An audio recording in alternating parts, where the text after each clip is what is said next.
Messieurs les chefs, chers invités,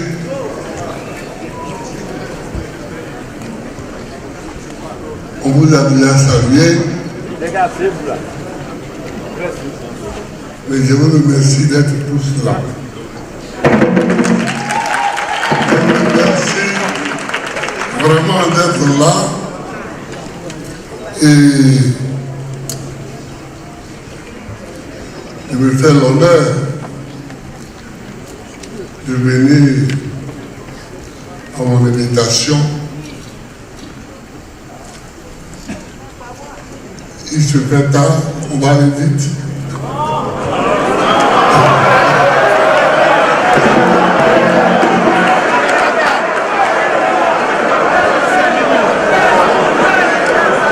Chers amis, une fois de plus, une fois encore, j'accepte d'être votre candidat.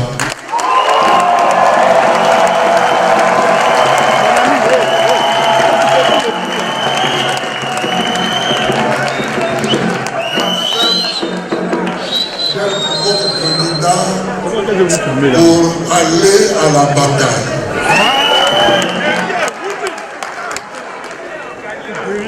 Parce qu'il s'agit de la Côte d'Ivoire et il s'agit de l'Afrique.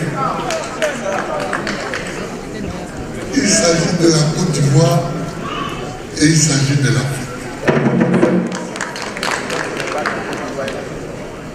C'est chez nous.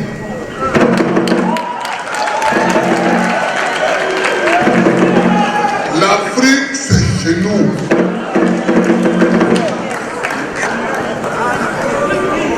La Côte d'Ivoire, c'est chez nous. Et nous ne pouvons pas laisser les autres se battre pour nous. Nous devons nous battre pour nous-mêmes. Quelquefois, quand je parle à des plus jeunes, et même à mes enfants,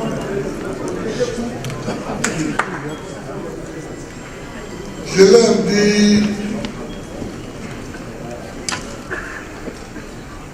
les Africains ont de grandes admirations pour les Occidentaux. Ils ont des admirations. Mais dans tel pays, ils font ceci, dans tel pays, dans tel autre pays, ils font cela. Mais,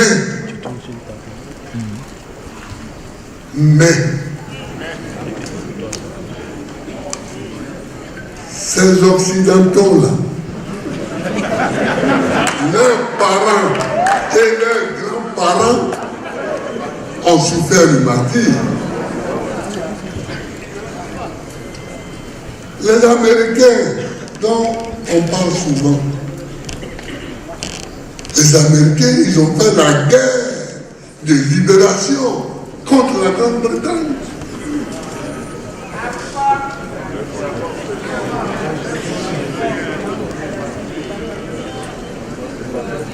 Puis, ils ont fait la guerre intérieure. Le Sud contre le Nord. Et tout ce que nous voyons aujourd'hui, c'est le résultat de ces guerres. Ils se sont battus pour que leur pays soit propre, pour que leur pays soit bien. Eh bien, aujourd'hui, leur pays est bien. Mais nous, on veut être bien sans se battre. On veut être bien sans traverser des périodes difficiles. Mais enfin,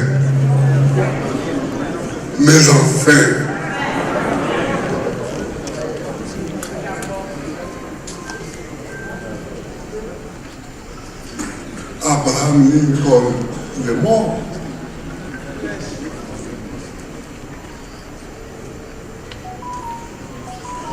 George Washington, qui a laissé son nom à la capitale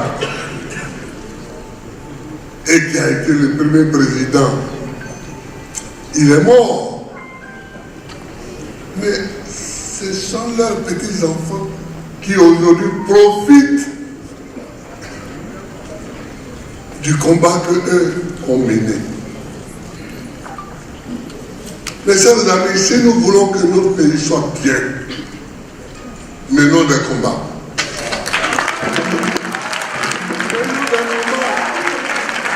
Sans combat, nos pays n'auront rien. Je vous le dis en vérité, sans combat, nos pays n'auront rien.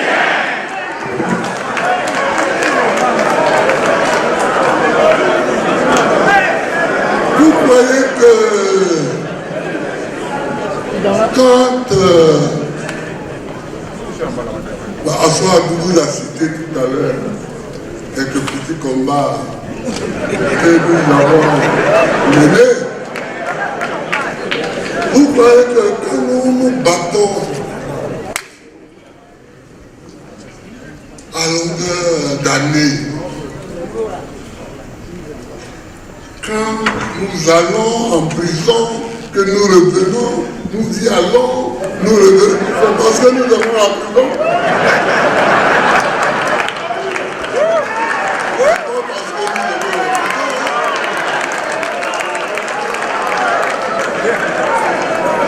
C'est parce qu'il y a des combats à mener.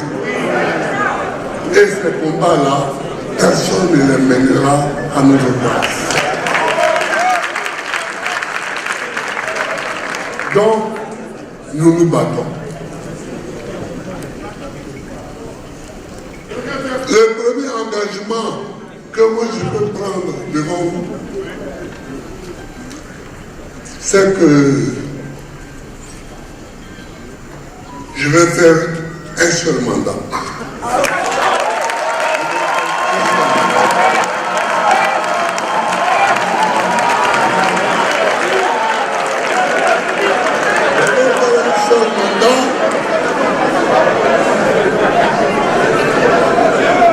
Pour fixer les clous.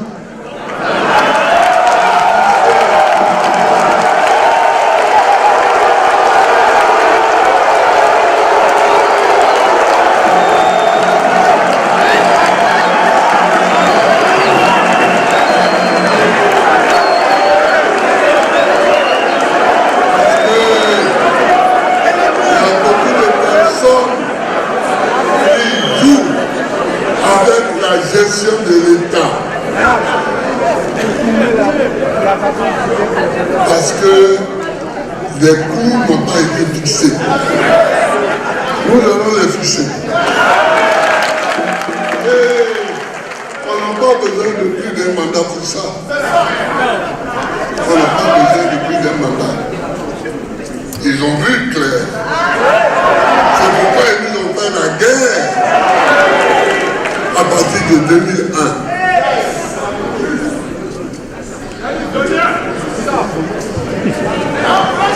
Ils ont vu clair. Ils ont vu où nous allions. Ils ont dit on ne peut pas laisser terminer ce mandat. Si on laisse terminer, on est cuit pour demain.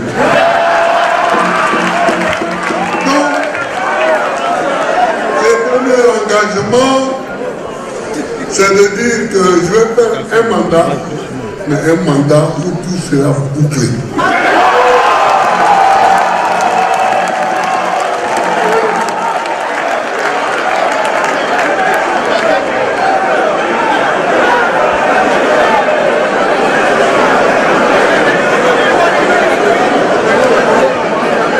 Le deuxième engagement que je prends, le deuxième engagement que je prends,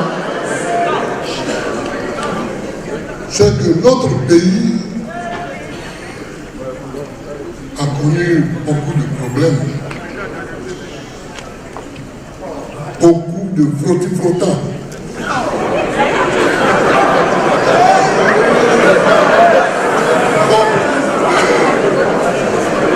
De luttes, de guerres.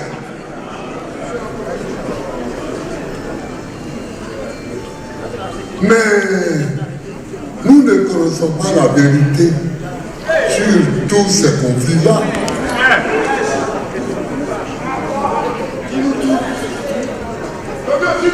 Qui a soulevé la rébellion? Qui a fait la rébellion? Ce n'est pas les enfants que nous voyons là.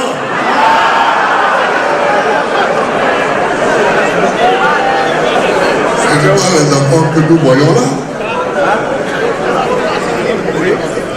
Qui a pensé à la rébellion? Qui a fait le coup d'État de 99? Qui a créé tous ces conflits qui nous amènent là où nous ne devions pas être? Il faut, chers amis, chers frères, chers camarades, il faut repenser tous ces problèmes et réconcilier les Ivoiriens. Il faut réconcilier les Ivoiriens. Il faut discuter et réconcilier. Qu'est-ce qui est arrivé de la haine? Le journaliste me voit et dit oui, mais président, il faut demander pardon. Alors, je dis pourquoi? Je vais demander pardon pour quelque chose. On dit oui, il y a un tel qui est venu et il a demandé pardon. J'ai dit, mais moi, je ne suis pas un tel.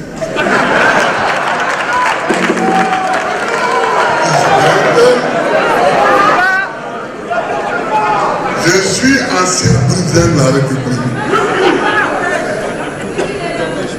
Exactement.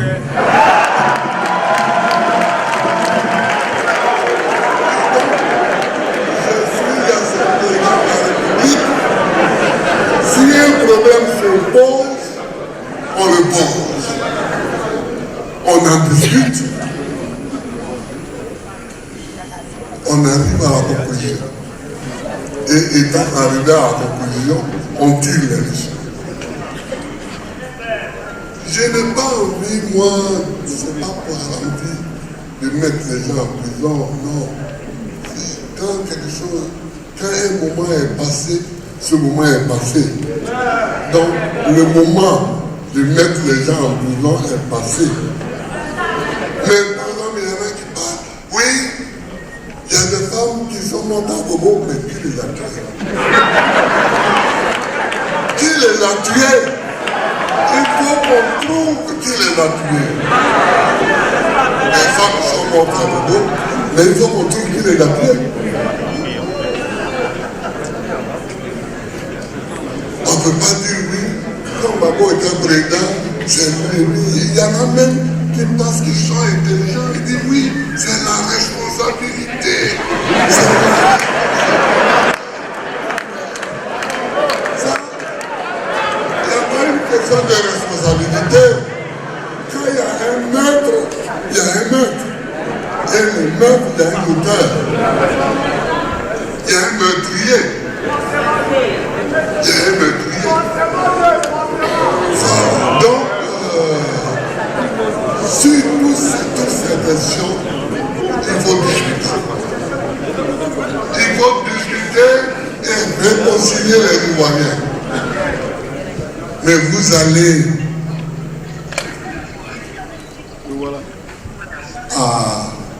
Dieu-Coué.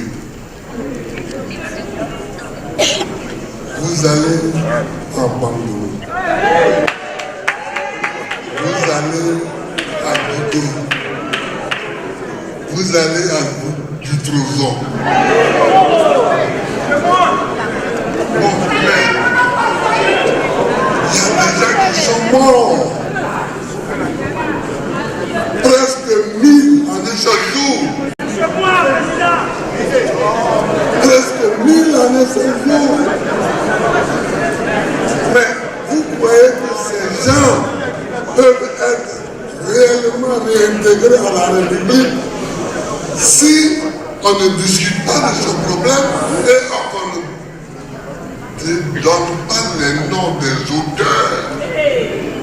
Il faut donner les noms des auteurs. Même si on doit les relâcher après, mais on connaît au moins les auteurs. Donc, je m'engage à engager le débat pour que sur toutes ces crises, on trouve les responsabilités. On trouve les responsables et les responsabilités. À partir de ce moment-là, le pays peut faire sa vie normale. Le pays peut faire sa vie normale. Ici même tout près, à Bobo, il y a des villages hébriens qui ont été investis par des éléments de la rébellion. Ils ont tué des gens. Ils ont égorgé certains, tiré sur d'autres. Mais pendant que nous sommes ici, si près de nous, à Bobo ici, on a commis de telles horreurs, et loin de nous,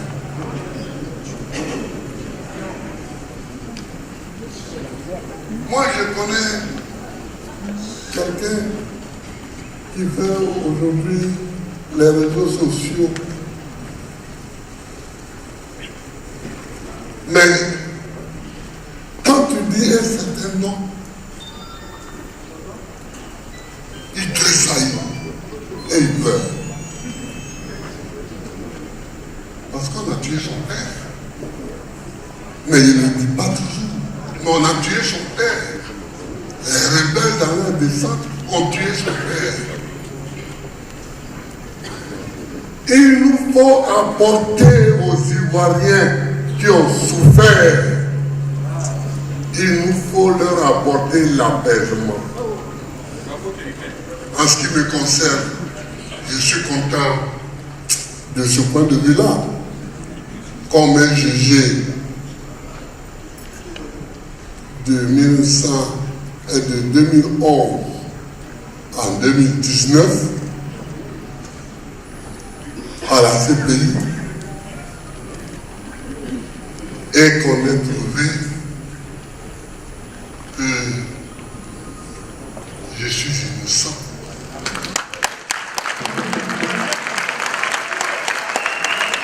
Et ce serait hypocrite que de dire que je ne suis pas heureuse pour ça. Aller en prison, c'est une mauvaise chose. Et on n'aime pas aller en prison. Mais au moins, quand vous allez en prison, qu'on vous déclare innocent et qu'on vous rend à la liberté et à votre pays et à votre famille, vous êtes un homme heureux.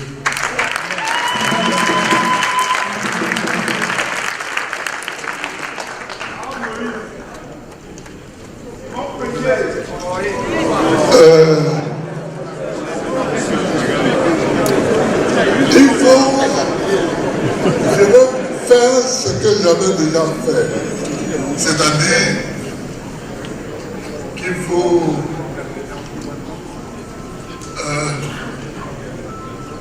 rendre la justice effectivement indépendante du pouvoir exécutif. J'ai gouverné ce pays 10 ans. On ne trouvera pas dans ce pays un juge qui peut dire le président de la République, Gbagbo Laurent, m'a appelé pour me dire sur cette affaire, rend ce jugement-ci. Jamais. Jamais. Et je le dis haut et fort. Et je le dis haut et fort. Devant témoin. D'abord parce que ce n'est pas dans ma nature de faire des combines de ce genre. Mais ensuite, ce n'est pas propre au niveau de la République.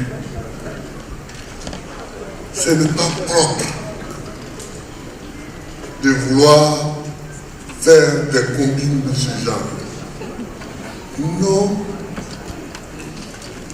Nous n'avons jamais fait ça et c'est pourquoi personne ne nous a jamais accusé de ça. Il faut rendre la justice libre, indépendante du pouvoir exécutif et établir des règles, Katina l'a dit tout à l'heure, pour que les juges puissent avancer dans leur fonction sans avoir à venir s'accroupir chaque matin ou chaque soir dans le bureau du président de la République pour mendier un poste, un avancement. À quoi ça ressemble? À rien du tout. À rien du tout. Ah, je m'engage à désendetter la Côte d'Ivoire.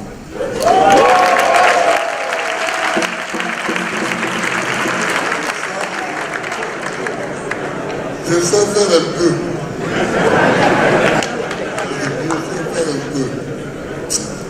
Mais c'est vrai que on a un problème en Côte d'Ivoire. Les gens croient que gérer un pays, c'est une affaire d'économiste. Je ne sais pas où ils ont été à l'école et où ils ont appris ça. Non, les techniciens que nous utilisons pour appliquer telle ou telle décision sont des économistes. Oui, mais la politique économique d'un pays, c'est la politique d'abord. La politique économique d'un pays, c'est la politique. Maintenant, une fois qu'on a défini cette politique,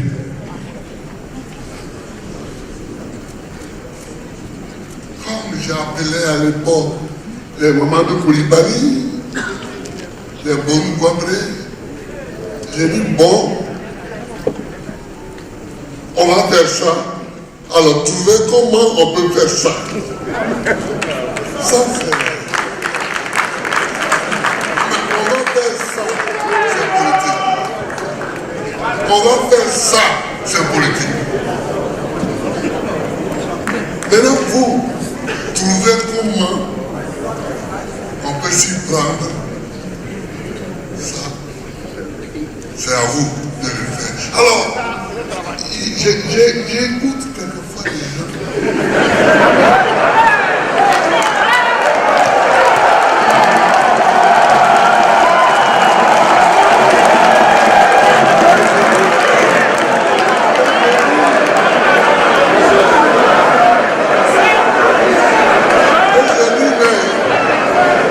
On n'a pas fait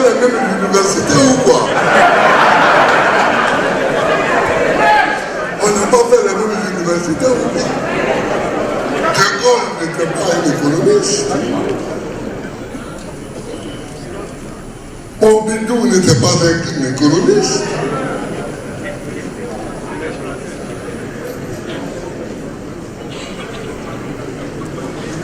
François Mitterrand n'était pas un économiste.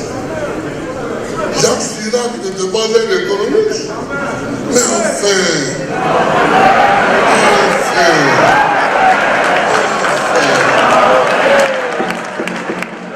vous voyez, donc il ne faut pas qu'on se trompe. Il ne faut pas qu'on se trompe. Les gens croient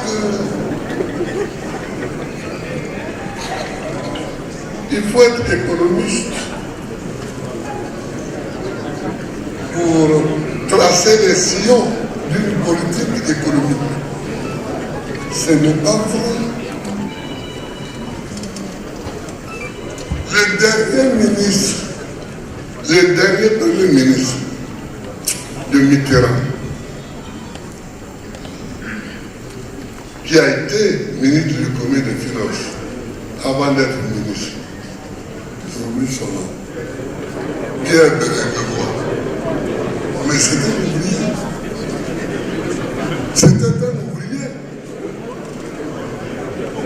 Pierre Bérégovoy n'a pas été à l'université. C'était un ouvrier.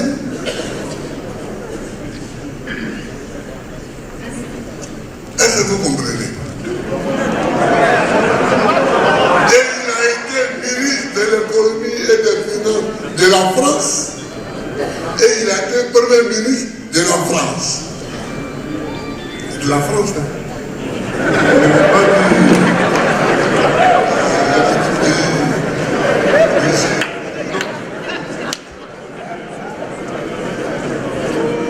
Alors, il faut que en Côte d'Ivoire, les gens cessent de confondre la pensée, la décision et l'applicabilité concrète. C'est l'homme politique qui décide de la politique économique. C'est une politique d'abord. Il peut utiliser des gens qui ont fait l'économie pour appliquer ça. Mais c'est lui qui décide. Qu'il soit latiniste, qu'il soit philosophe, qu'il soit, je ne sais pas moi. Et moi, je suis très fier d'être historien. Ça m'a appris beaucoup de choses qu'ils ne savent pas, par exemple ça, ils ne savent pas.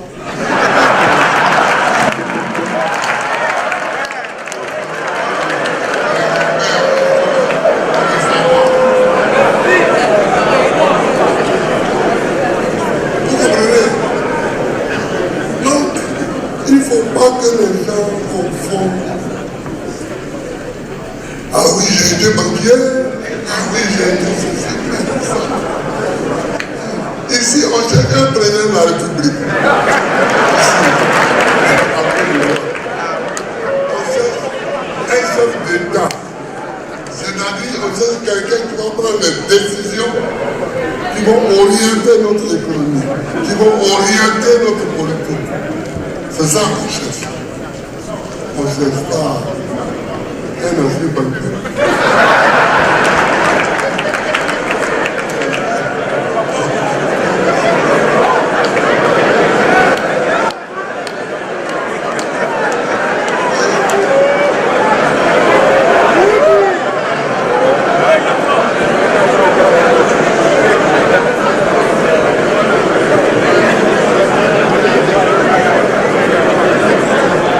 Je m'entends aussi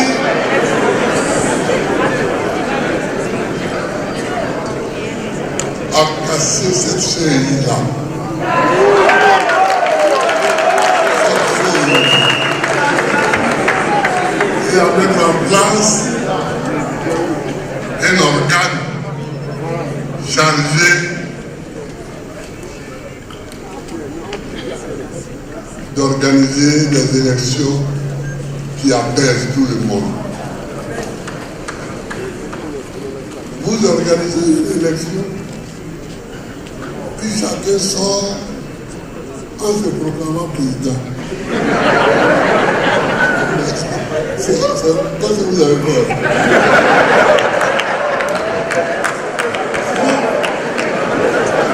Non.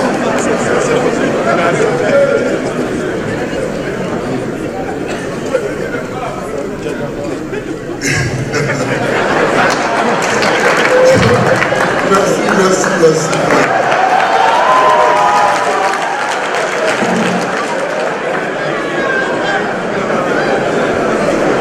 Il faut que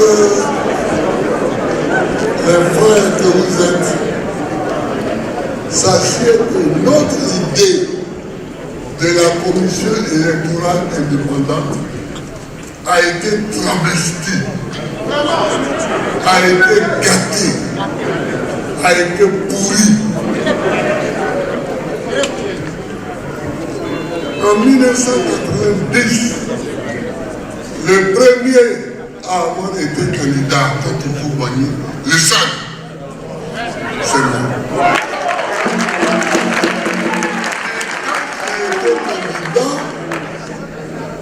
J'ai vu, j'ai entendu ce qui s'est fait et ce qui n'a pas été fait alors que ça aurait pu être fait.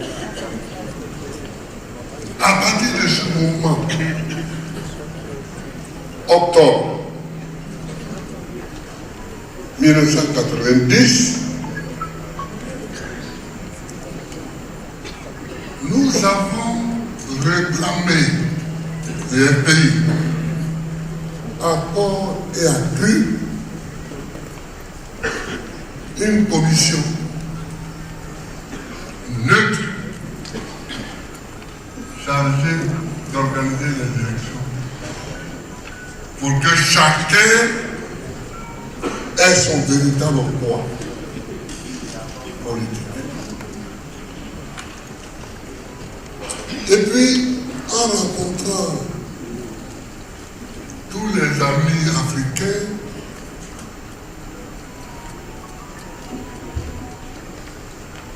les Bazoum là,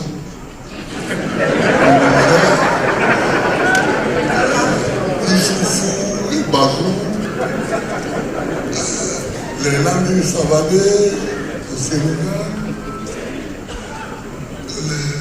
bon, on a discuté avec les uns et les autres, et puis nous étions tous tombés d'accord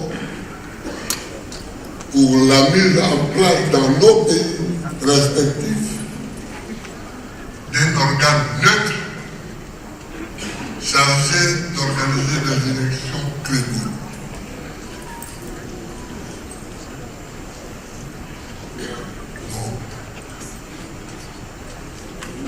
On nous a renvoyé balader, évidemment. On nous renvoyait balader. Et puis, à la faveur du coup d'État de 1999, nous avons réussi à faire passer l'idée. Parce que Gueye avait réuni tous les acteurs politiques, mais tous les acteurs aussi de la vie sociale pour discuter de la sortie de la crise.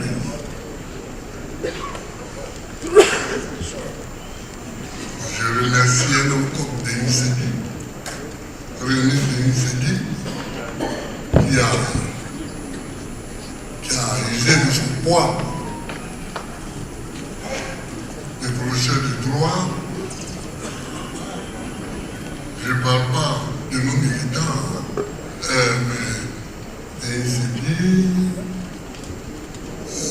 Honoré Dieu aussi.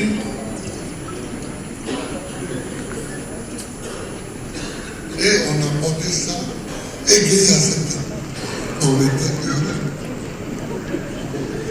Et on a bien fait d'être heureux. Parce que cette commission électorale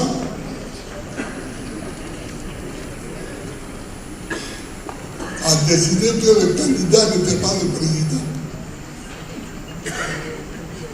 Et que l'élu n'était pas le président en fonction. Mais que l'élu était son adversaire, Laurent Gbagbo.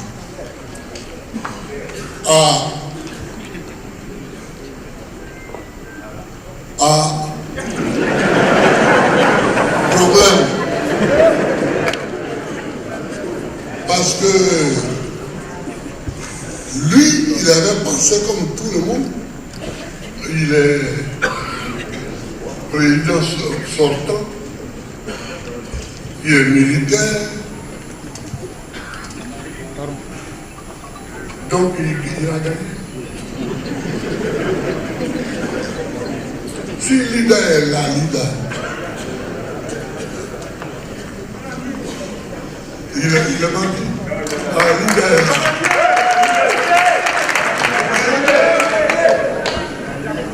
C'est lui que la hiérarchie de l'Église catholique a envoyé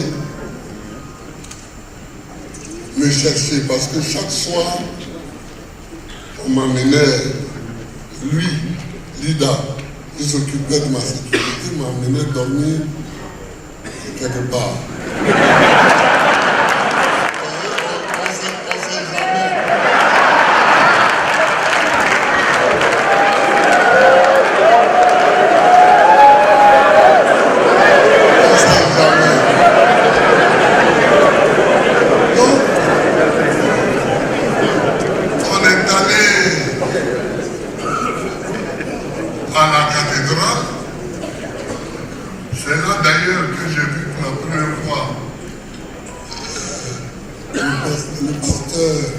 Le bishop Benjamin Boni. Et puis, quand il était là, j'étais là. Ils nous ont demandé ce qui se passait. Quand il dit qu'il a gagné, j'ai dit que j'ai gagné. Et les évêques, ça me fait pointer. Je lui ai dit, mais Seigneur, c'est moi qui ai gagné. Quand il dit, mais frère, tais-toi, c'est moi qui ai gagné.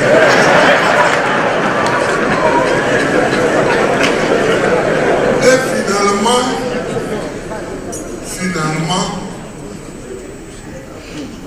des ministres de Gueye ont fait irruption dans la salle où nous étions en réunion pour dire que Gueye est en train de raconter des histoires, mais que c'est Gbagbo qui a gagné.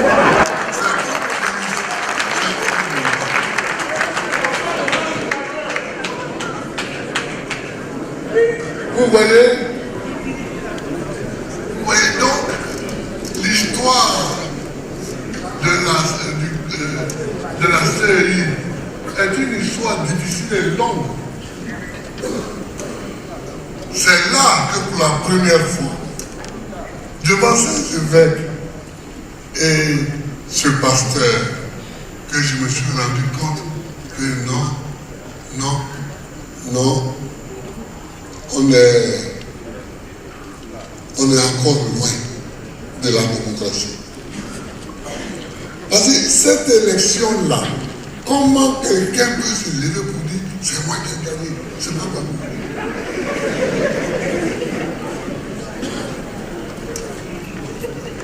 Évidemment, pour dire ça, il a annulé les votes de Divo, de Lakota, de Gagnoa, de Soubré, d'Issia, de tout le pays béni.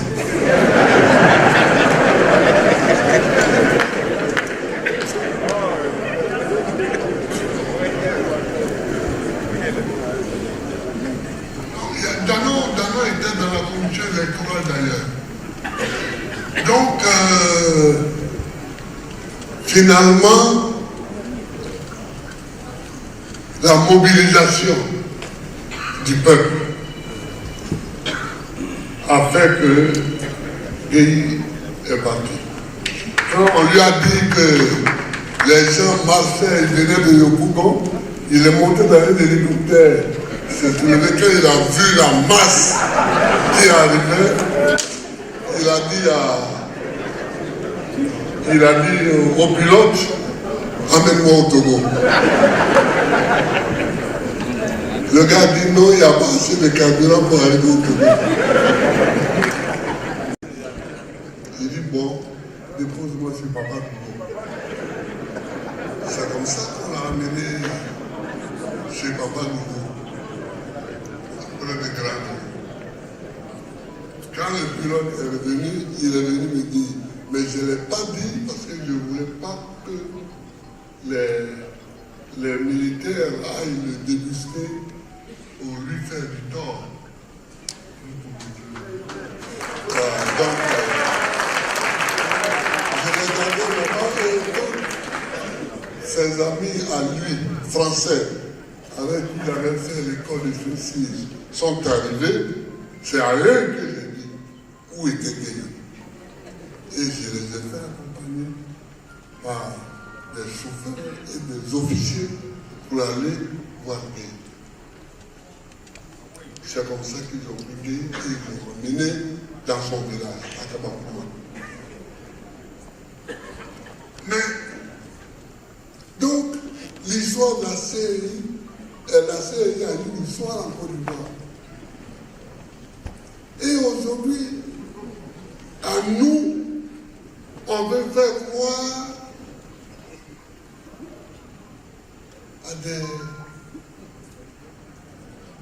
à des blagues. Parce que ceux qui sont en train de dire là, ce sont des blagues. Ce sont des blagues. Mais comment on peut dire que c'est difficile de revoir la liste électorale? C'est pas difficile. On demande au sous-préfet de Ouagadougou de donner l'ordre à chaque village de Ouagadougou de faire la liste des majeurs en âge de voter. Mais dans chaque village, on est le connaisseur de ça. Dans chaque village, c'est comme ils sont un peu têtus. Là-bas, ils vont durer un peu, mais dans l'autre village,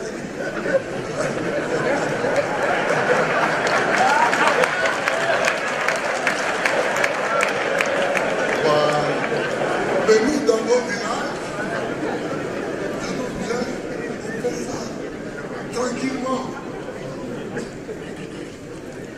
Donc, la série, vraiment, il faut la changer. Je ne dis pas qu'il faut changer les hommes, mais il faut même changer sa conception. Mais un jour, j'ai vu sur une photo des gens qui sont à la série. Je les ai regardés, j'ai ri. J'ai dit, mais si ceux-là sont dans un organe qu'on appelle un organe indépendant et neutre, ceux-là. Moi, je ne vais pas dire ici. Et je ne vais pas vous l'autre. Habiter ici, on se connaît. En long et en large. On se connaît.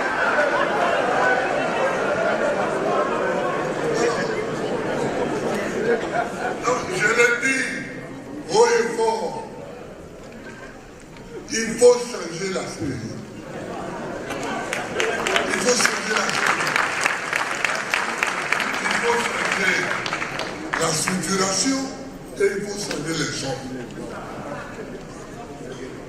Parce que dedans, il y a trop de personnes qui ont faim.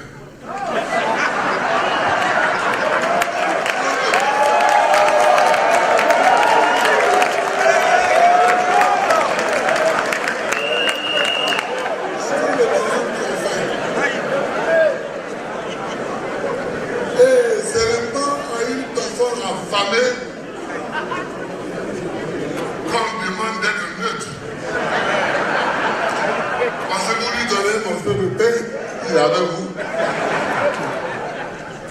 Oh, qui peut donner des morceaux de pain? C'est celui qui est assis dans une boulangerie.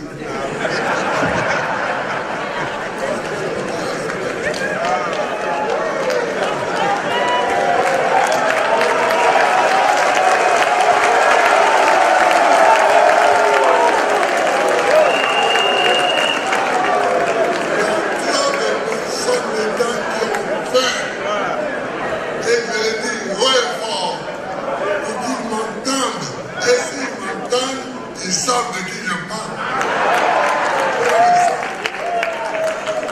Et ceux qui ont fait là, eux-mêmes ils vont dire, ah, papa m'a dénoncé. Papa m'a dénoncé, mais ça dit mon nom.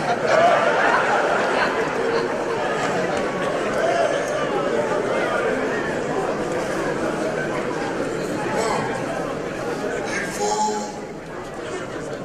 favoriser le leadership des femmes et des jeunes. Est-ce que j'ai besoin de... Mais si ce problème-là, le problème des femmes, il y a aussi les femmes elles-mêmes à qui il faut comprendre. Il y a les femmes elles-mêmes et puis il y a leurs maris aussi. Il y a les maris.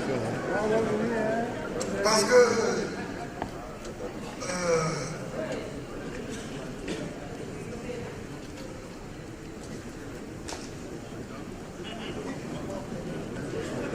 il y a des femmes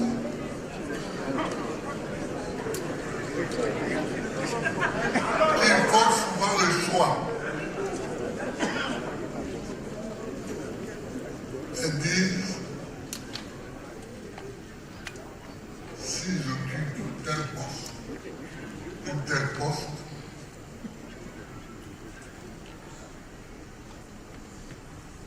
je serai souvent absent de mon domicile. Je serai souvent absente. Et étant souvent absente, mon mari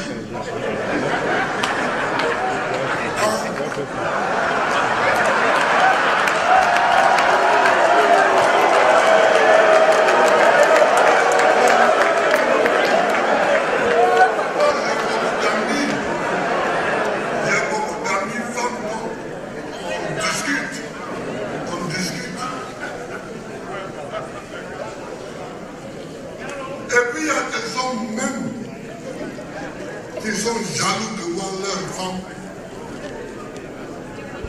occuper certaines fonctions autres. Il y a des hommes même qui sont jaloux de ça. Il y a des hommes.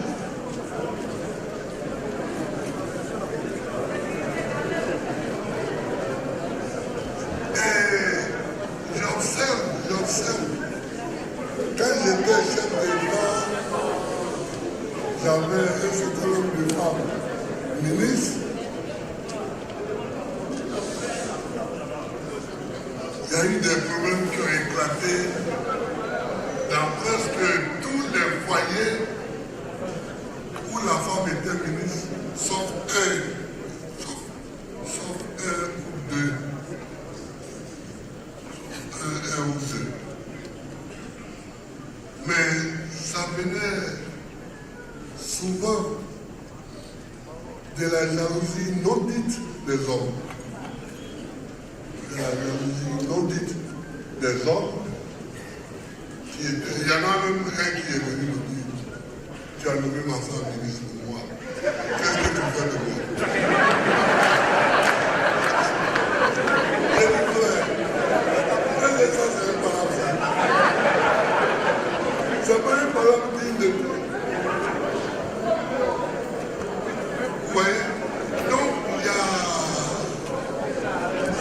C'est ça qui fait la communication.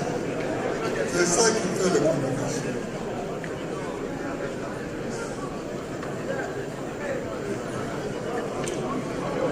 Je m'engage aussi à transférer effectivement la capitale à Yaoundé.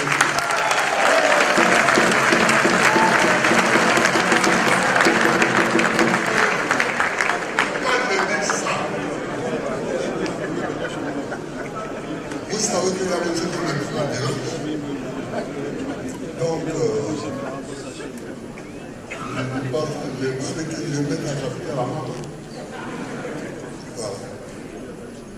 Mais il faut lire les rapports. Il faut lire. Il faut lire. Il y a un changement climatique.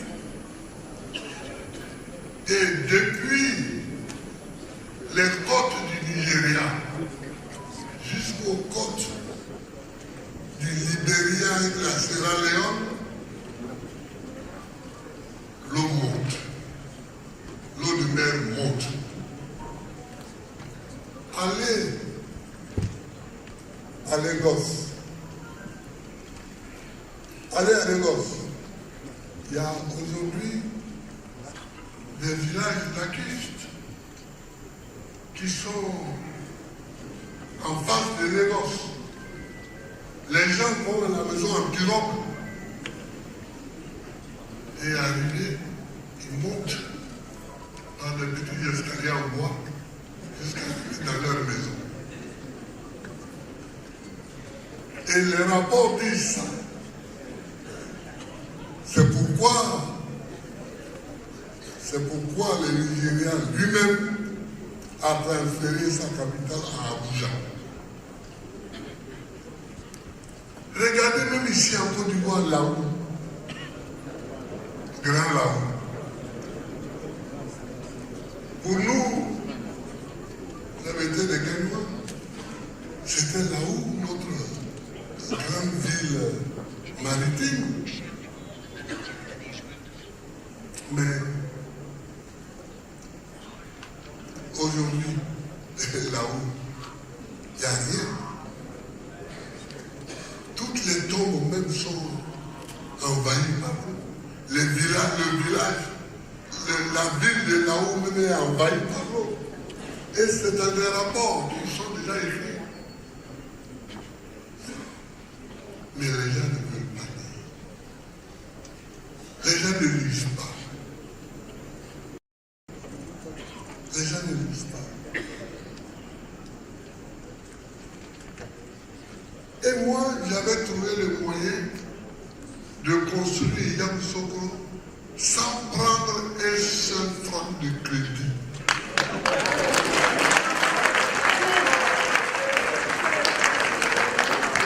J'ai construit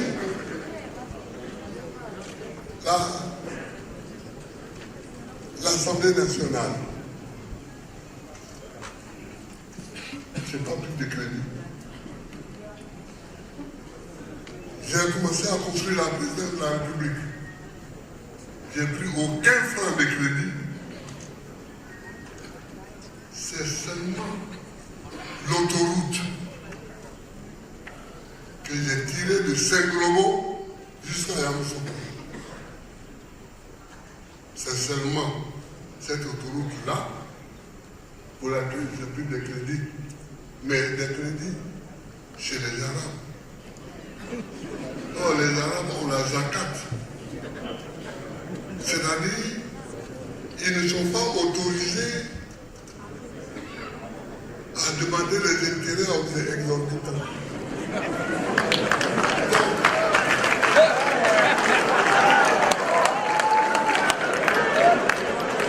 Ils ne sont pas autorisés à demander des intérêts exorbitants sur les prêts qu'ils accordent. Mais on peut demander à quelqu'un, Patrick Hachi, c'est lui qui était mon ministre, c'est lui qui l'a envoyé là. Vous comprenez? Donc, il faut faire quelque chose. Parce qu'il faut échapper à la montée des eaux. Le Brésil nous a déjà dévancés. Ils ont quitté Rio. Ils sont allés à Brasilia. Le Nigeria nous a dévancés. Ils ont quitté Lagos. Ils sont allés à Abuja. Nous, on attend quoi? On attend que l'eau vienne dans les maisons des gens. Les Ivoiriens sont comme ça. Après, ils vont crier. Non. Non. Ils n'ont qu'à lire les rapports. Ils n'ont qu'à lire les rapports. Ils n'ont qu'à lire les rapports. Dans le parti, j'ai confié d'ailleurs les problèmes d'environnement au ministre Vincent Lecouquier, qui est un homme très sensible et très compétent. Et il va nous sortir cette question. Mais il y a d'autres choses, il y a d'autres choses pour lesquelles il faut aller à Yamoussoukro, mais que je ne dirai pas, parce que le moment ne sera pas aujourd'hui. C'est ça. Il y a des moments pour dire certaines choses.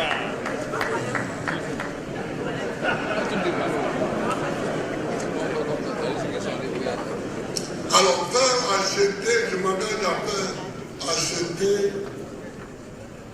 les produits agricoles au juste prix et à promouvoir les histoires.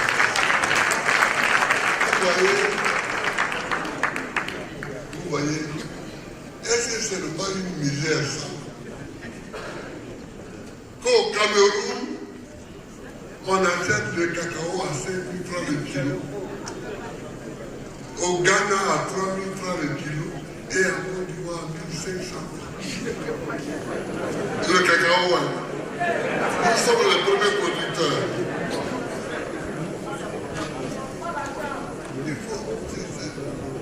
C'est pourquoi j'ai dit qu'on dit on cherche quelqu'un pour gouverner la Côte d'Ivoire.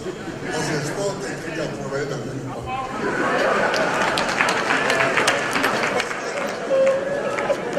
Parce que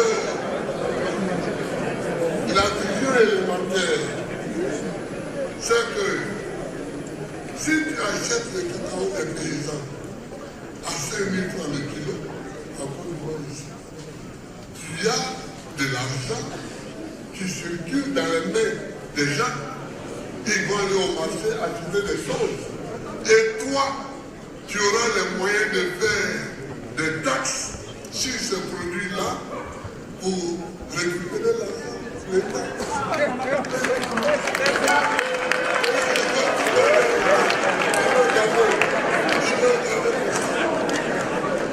En cherchant à garder l'argent, on perd.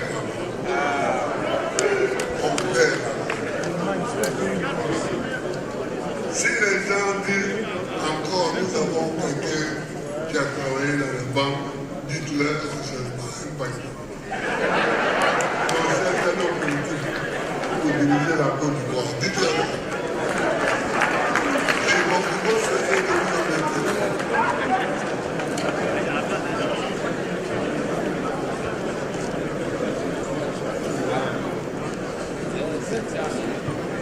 Bon, tout ce qu'on a parlé de lutter contre la corruption. Bon. Ça, moi j'ai déjà fait ça.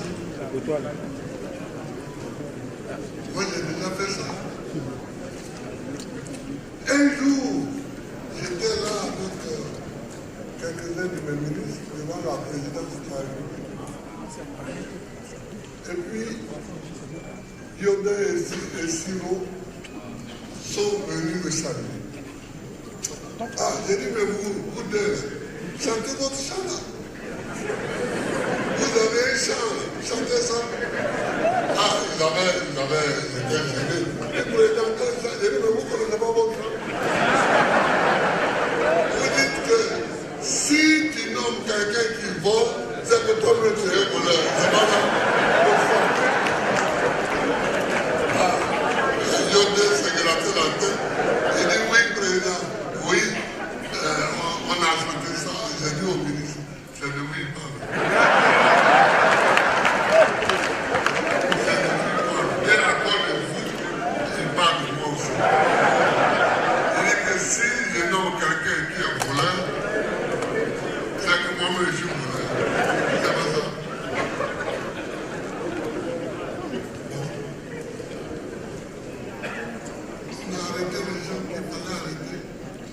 mes amis. Parce qu'on a été convaincus qu'ils ont volé, on les a arrêtés. Mais à part mon gouvernement, depuis l'indépendance, quel chef d'État en Côte d'Ivoire on a vu arrêter ses proches voleurs? Qui?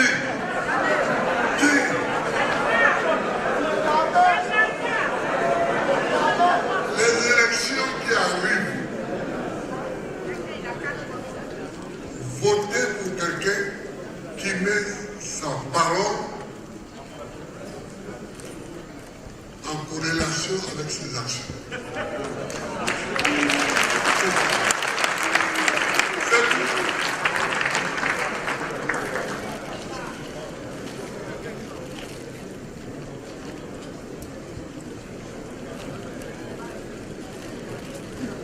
Alors, je vois des journalistes ici.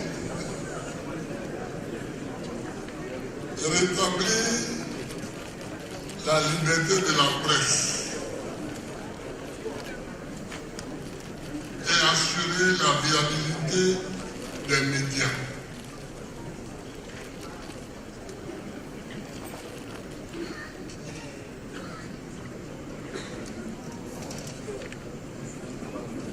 Qu'est-ce que je vais dire sur ça? Rien. Rien.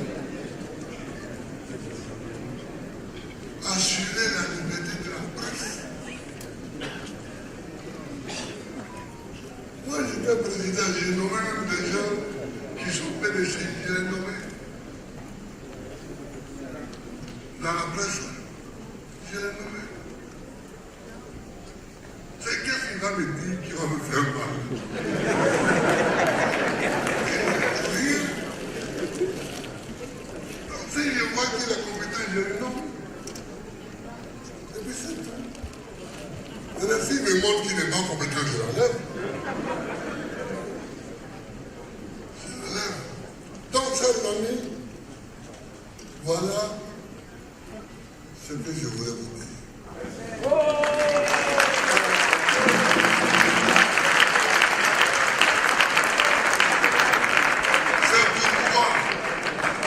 Depuis 2000, je vous dis, donnez-moi le pouvoir pour que je vous le rende. Donnez-moi le pouvoir pour que je vous le rende. Ça, c'est... Parce que moi, les retombées du pouvoir, ce n'est pas moi que ça regarde. C'est vous que ça intéresse. C'est vous que ça intéresse.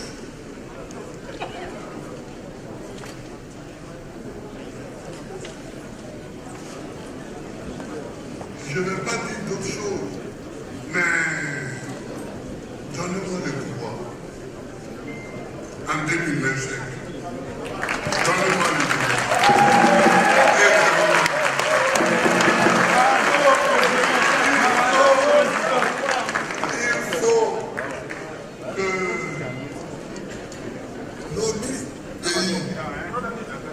Soit à la pointe d'une diplomatie qui rende l'Afrique effectivement indépendante. Nous avons des problèmes comme l'Est du Congo. C'est la galère, il y a des morts tous les jours. Nous avons des problèmes comme le Sahara occidental, qui est un problème infini entre l'Algérie et le Maroc. Nous avons des problèmes comme l'AES, le Niger, le Mali, le Burkina ont créé l'AES. Ils vont bientôt créer leur monnaie. Alors nous avons tout ça. Et l'Afrique ne fait rien. nous faut une diplomatie qui bouscule l'Union africaine, qui bouscule toutes les organisations africaines pour que, sur ce terrain-là, l'Afrique s'en sorte, au lieu de se battre tous les jours. Et je m'engage à le faire. Je m'engage à le faire. Donnez-moi le pouvoir et je vous le donnerai.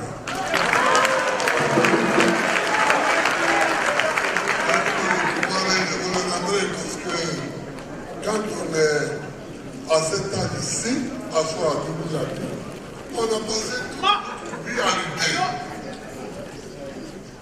On a passé toute notre vie à lutter. Quand on arrive à cet âge ici,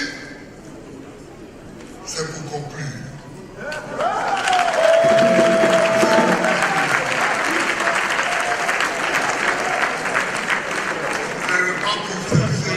Un salaire, même, c'est pas pour chercher un salaire. Nous avons dépassé le stade de la recherche des salaires importants. Oui, j'ai dépassé ça. On a dépassé ça. On vit bien. On a de quoi vivre. Il faut avoir un idéal. Il faut avoir un idéal pour lequel on se bat.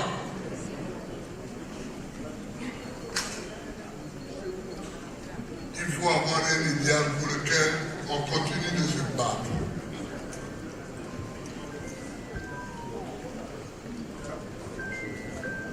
Je vous l'ai dit,